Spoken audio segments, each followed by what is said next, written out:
ginagawa mo?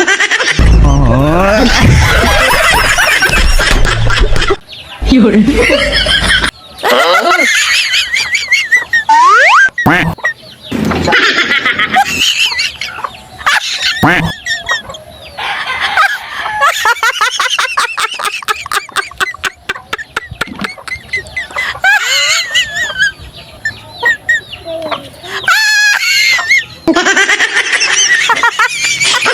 Ipapakita ko po sa inyo yung ina ng aking tatlong super big. Nilagay ko po muna siya dito sa damuhan para makalanga po siya ng sariwang.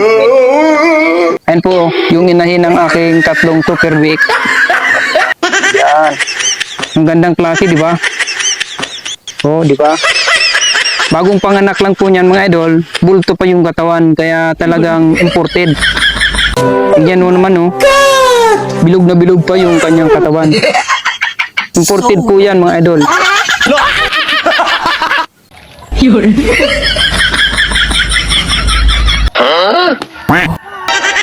Ginagawa mo? Puska! Yawa!